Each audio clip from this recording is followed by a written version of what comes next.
Hello there, and a deeply peaceful welcome to the Dreamy Facts channel. Tonight, we surrender to the quiet. We turn down the volume of the world outside and tune into the soft, intricate symphony playing within the eternal, beautiful, and deeply personal symphony of memory. Often, we think of memory as a simple recording, a camera capturing life's scenes. But neuroscience whispers a more profound truth. Your memory is not a vault or an album. It is a living forest, breathing and growing inside you. It is a master weaver, sitting at the eternal loom of your consciousness, threading together light, sound, feeling, and time to spin the continuous, shimmering tapestry of you. Tonight, we walk through a gentle collection of truths about this inner world. These are not cold facts, but warm revelations. Each one is a key, designed not to unlock an exam, but to open a door to wonder about the quiet miracle unfolding between your ears. Some will feel like a soft nod of recognition. Others may feel like a star suddenly visible in a familiar sky. All are here to comfort, not to challenge, to unfold slowly like a flower in the muted light of your attention. So, wherever you are, let your body settle into its own weight. Feel the support beneath you, the chair, the floor, the earth itself. Notice your breath, arriving and departing like a gentle, faithful tide. There is nothing to do here. Your only task is to receive, to let these ideas wash over you as you would the sound of distant rain. Your incredible brain, the very star of our contemplation, will decide what to hold on to and what to release into the soft haze of the night. Let us begin. When you reach into the past to pull a memory into the present light of your awareness, you are not hitting play on a perfect recording. Neuroscience reveals a tender truth. You're delicately reconstructing an event from its scattered fragments. Think of your brain not as a librarian, but as a poet in a candle-lit attic, gathering whispers, shadows, and sensations to tell a story anew. Each time you recall your first bicycle ride, a summer afternoon, or a loved one's voice, the neural pathways that fire are touched by who you are now. Your current emotions, your recent joys, your present wisdom. Details may soften, colors may shift, feelings may mellow. A childhood memory of a playground, recalled during a moment of loneliness, might be tinged with that soft blue hue. This process, called reconsolidation, means your past is not a stone monument. It is a living narrative, lovingly edited every time you visit it. Your history is a story being silently, tenderly rewritten by the very soul who lived it. At this very moment, as you hear these words, your brain is not passively listening. It is actively, silently predicting what comes next. It does this by running a vast, unconscious simulation, comparing the flowing present against a deep library of past patterns, your memories. This is memory's most vital, ongoing role. That sudden, comforting sense of familiarity when you enter a new room that feels like home. That is your memory whispering to your present, shaping your reality before conscious thought can even form. When you catch a falling leaf, your brain doesn't wait to see its path. It calculates based on memories of gravity and grace.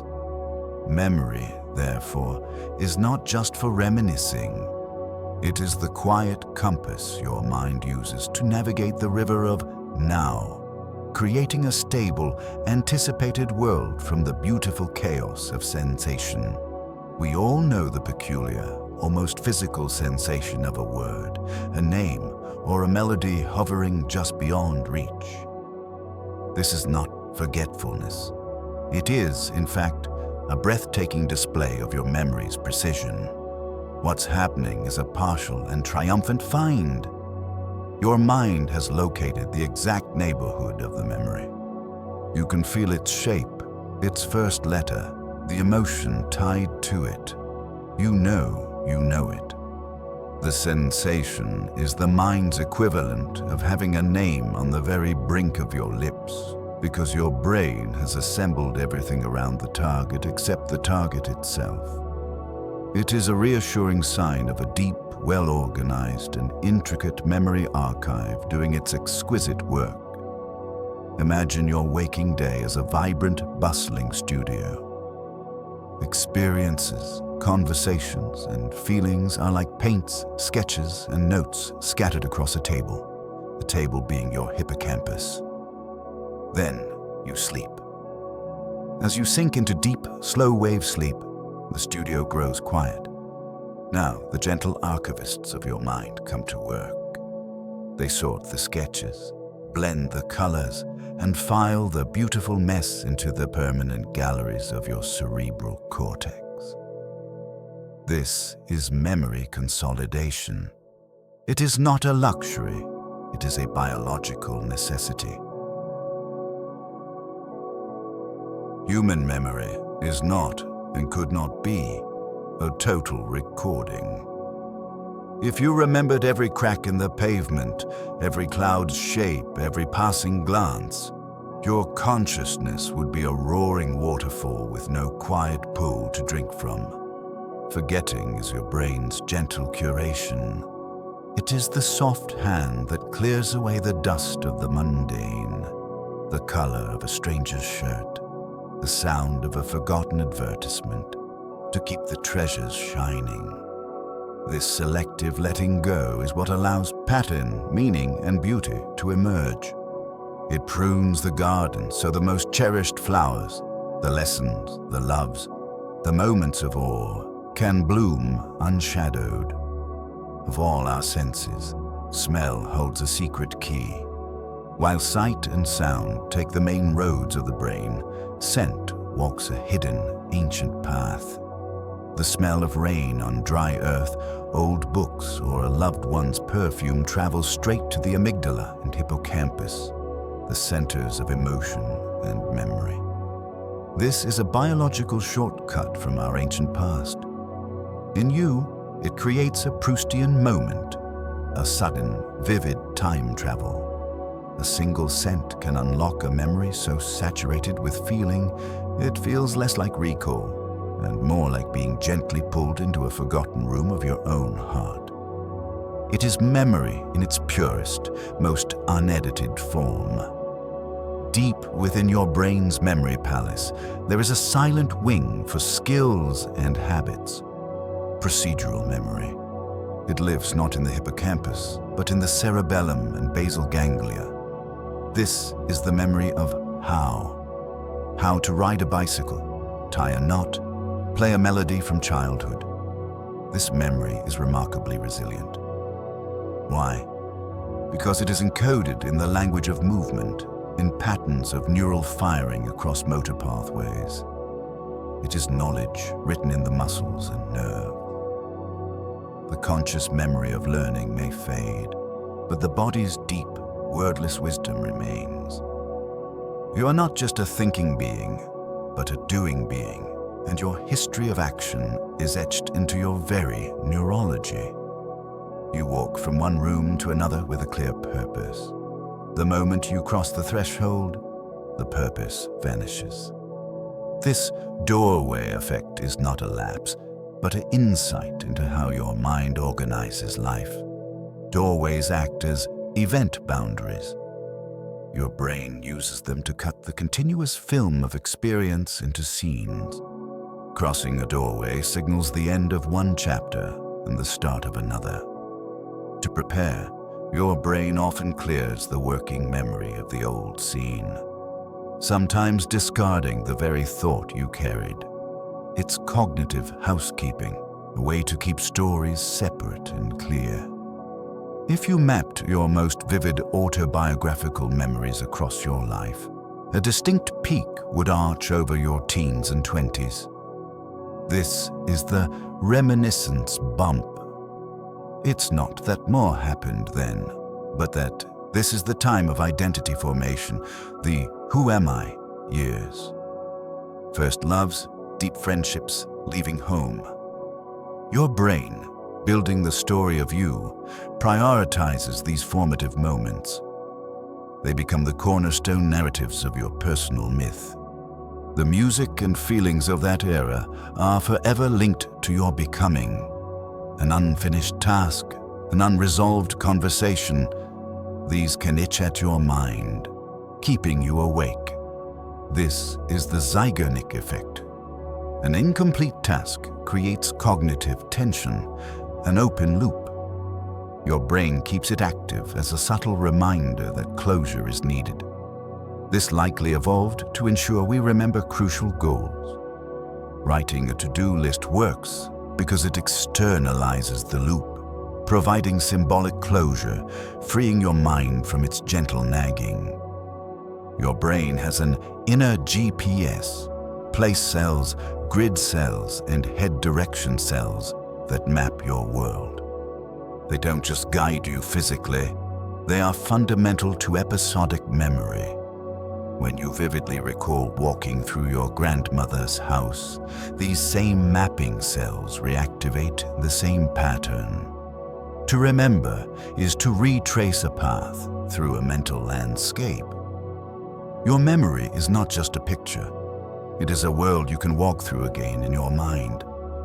The moments etched deepest are those charged with strong emotion, joy, terror, or love.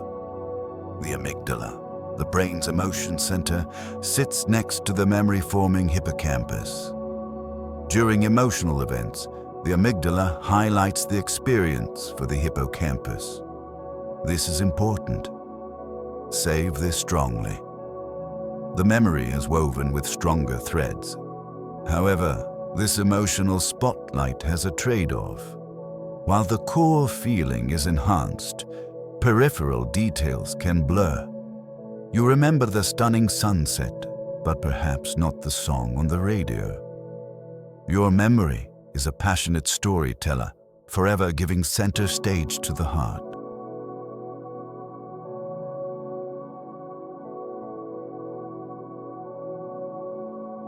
We often have seemingly perfect memories of shocking public events, where we were, what we felt. These flashbulb memories feel indelibly sharp, yet research shows a humbling truth. While our confidence remains unshakable, their accuracy decays like ordinary memories. We incorporate errors, reshape the story. The feeling of vividness comes from powerful emotional encoding, not a perfect recording. Our most certain recollections are still the work of our fallible, storytelling mind. Every time you learn something new, a physical change occurs in your brain. At the junctions between neurons, synapses, repeated firing strengthens the connection, a process called long-term potentiation, LTP. It's like a path in a forest becoming well-trodden. Unused connections weaken and fade, synaptic pruning. This dynamic reshaping is neuroplasticity. Learning is not just mental, it is the biological sculpting of your very self. Your knowledge is etched into the ever-changing geography of your brain. You're more likely to recall a memory if you are in a similar context to when it was formed. The same physical place, emotional state, or even smell. This is the encoding specificity principle. Returning to your old school hallway can flood you with memories. Studying for a test in the same room or with the same scent, you'll take it in can improve recall. The environment is woven into the memory itself, a silent cue waiting to trigger the past. Similar to context, your internal emotional or chemical state can be a powerful memory cue.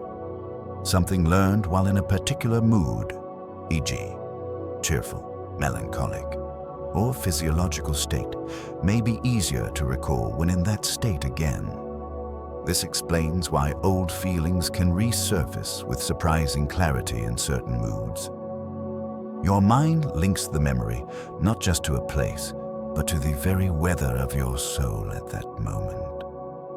When trying to recall, your brain doesn't wait.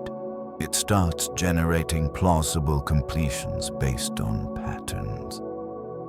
This is why you might call a new friend by an old friend's name, or misremember a detail with something more typical. Your predictive memory is trying to be helpful, offering its best guess before all the information is in. It's a sign of an efficient pattern-matching system, though sometimes it jumps to conclusions. Why can't we remember our earliest years? This is infantile amnesia.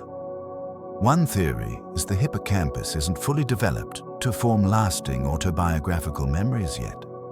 Another suggests that before we have language, we lack the framework to package experiences into retrievable stories. Our beginnings exist not as narratives, but as sensations, a feeling of safety, a scent, a foundation without a photograph. You remember information far better if you study it, let time pass, allowing a little forgetting, and then review it. This spacing effect is robust. The effortful retrieval after a delay strengthens memory more than cramming. The struggle to recall is where real neural strengthening happens. Difficulty is not learning's enemy. It is its quiet teacher. You remember information better if you generate it yourself rather than passively read it. Trying to answer a question before being shown the answer, or summarizing in your own words, forces deeper processing. This generation effect shows that memory is not a spectator sport. Engagement builds stronger neural trails. Complete silence can sometimes make focus harder, allowing the mind to wander into its own noise. Mild, consistent background noise, like cafe sounds or white noise, can provide just enough external stimulation to keep the brain's default mode network, the daydreaming network, lightly occupied, freeing the focused networks to work on the task. It gently fences in the wandering mind. Extremely stressful or traumatic memories can be stored differently. They may be fragmented, feel vividly present, flashbacks, or be expressed physically, panic, tension, without clear narrative recall. This is thought to involve the amygdala and stress hormone systems overwhelming the hippocampus's ability to process the event into a coherent story. The body remembers what the mind struggles to narrate. The illusory truth effect is our tendency to believe information is true simply because we've heard it repeated. Repetition increases familiarity, and familiarity feels like truth to the brain. This mental shortcut, useful for learning patterns, makes us vulnerable to misinformation. Being aware of it allows us to pause and ask, do I know this is true, or does it just feel familiar? The joy of looking forward to a holiday, a reunion, a treat can sometimes outweigh the pleasure of the event itself. This anticipation effect happens because imagination crafts an ideal, flawless version. Anticipation can lift mood and reduce stress for days beforehand. It is its own quiet reward, stretching happiness across time. We subtly mimic the posture, gestures, and speech patterns of those we're with. This chameleon effect is linked to empathy and social bonding. It signals, I am with you, without a word. In conversations, friends often sink into similar rhythms. This unconscious mirroring helps build rapport and trust, showing our deep neural drive for connection. We often overestimate how much others notice our appearance, mistakes, or behavior. The spotlight effect. In truth, most people are focused on their own thoughts. This bias comes from being the central character in our own story. Realizing most eyes are turned inward can be freeing, lightening social anxiety.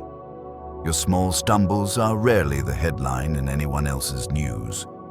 Just as a placebo pill can create real physiological effects, belief can shape memory. If you're told a childhood event happened, even if it didn't, you may later remember it with detail. Expectations and suggestions can weave new threads into the tapestry of the past, showing memory's deep suggestibility and its drive for a coherent life story. The isolation of a familiar name in a crowded room. Have you ever been at a busy party, surrounded by dozens of conversations, when suddenly you hear your name spoken clearly across the room? This is the cocktail party effect, a testament to your brain's auditory filtering system. Your name is a unique neural signature, so deeply tied to your identity and social survival that your subconscious hearing constantly scans for it, ready to pull your attention from the chaos. It's an ancient, gentle alarm bell, reminding you that you are part of the social tapestry, always listening for your thread in the weave. The physical warmth of a positive memory. Nostalgia does more than warm the heart. It can literally make you feel warmer. Studies show that recalling cherished positive memories can increase your perceived room temperature and even improve tolerance to cold. The brain regions for memory, emotion, and thermoregulation are deeply linked. Social warmth and physical warmth share neural pathways. On a cold evening, thinking of a summer day with friends can be a neural blanket, wrapping you in remembered comfort. The brain's save button is emotional, not logical. Your brain doesn't decide what to remember based on importance in a textbook sense. It saves based on emotional salience. A boring lecture is hard to recall, but the embarrassing moment you stumbled in front of the class is etched forever. The amygdala tags experiences with emotional charge as high priority for the hippocampus. Your memory is not an archivist of facts, but a curator of feelings. The echo of a lost first language. Children who move countries and stop speaking their native tongue often have no memory of it as adults. Yet, brain scans reveal that if they relearn that forgotten language later, they pick up the sounds and grammar faster than a true beginner. The neural pathways, formed in the plasticity of early childhood, lie dormant but intact, a ghostly foundation beneath the new linguistic house, a whisper of a first home for the mind. The fading of skills, without a name. Procedural memory for skills can last a lifetime, but the declarative memory of learning that skill often fades. You may flawlessly play a piano piece, but have no recollection of the tedious practice sessions. The how becomes embedded in your muscles and cerebellum, while the story of its acquisition dissolves. The body remembers the journey long after the mind has forgotten the map. The unforgettable taste of aversion. Taste aversion is one of the strongest and fastest forms of learning.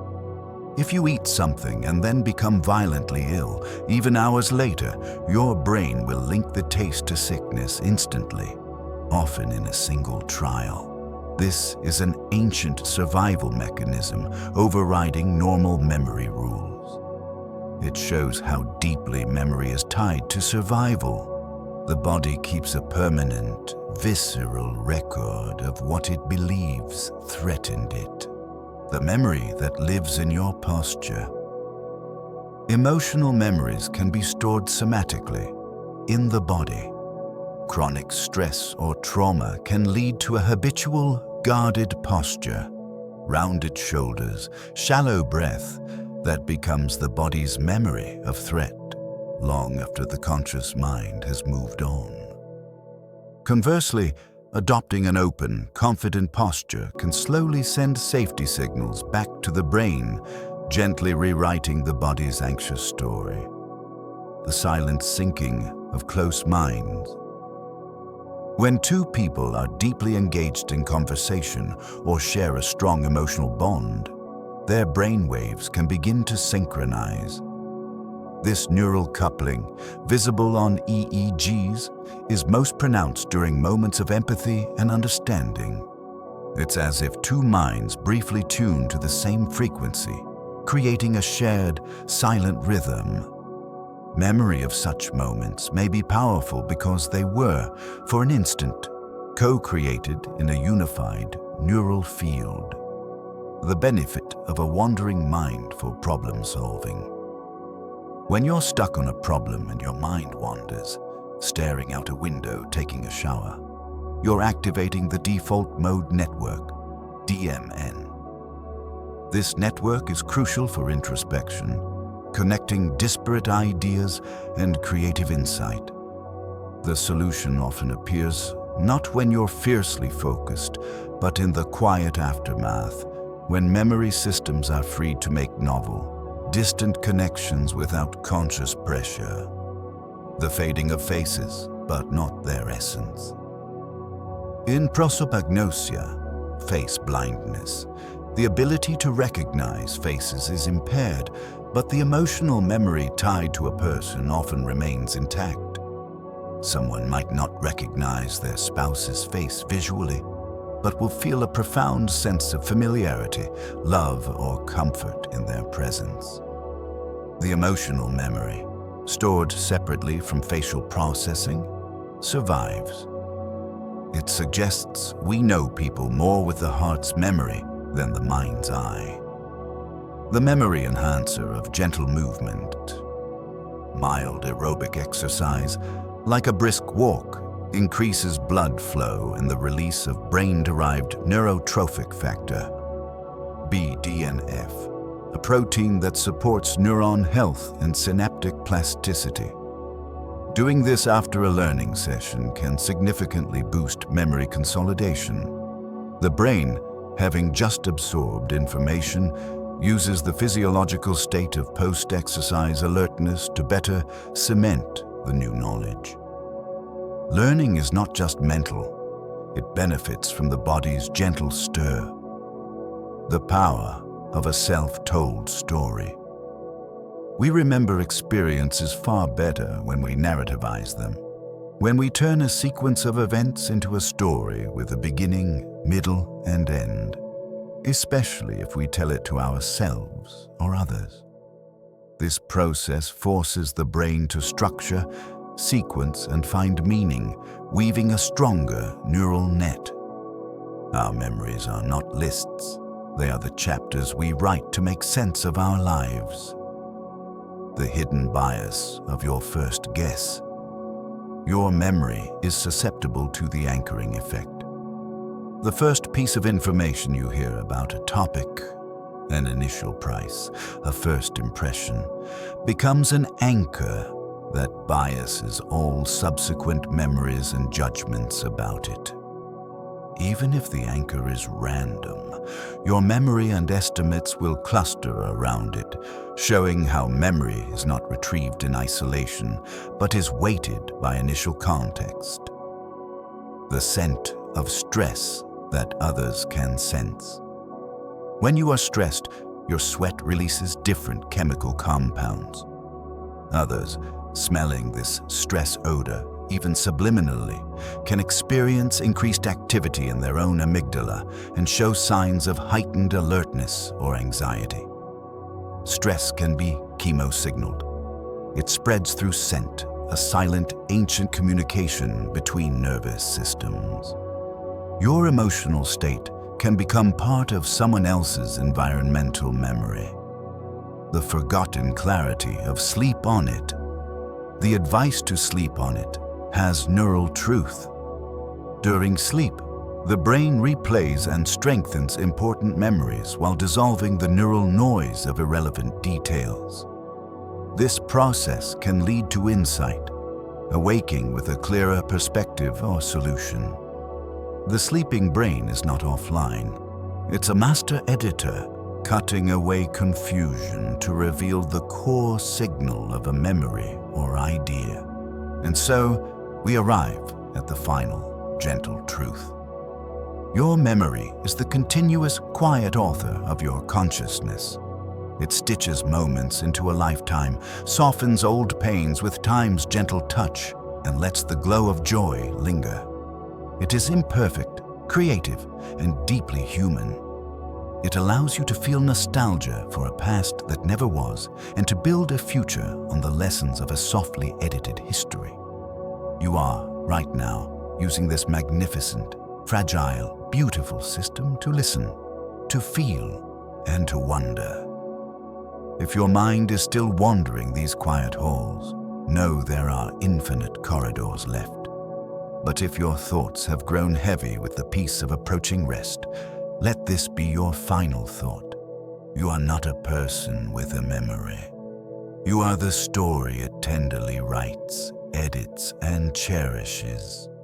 With every beat of your heart and every whisper of your mind. Sleep well and good night.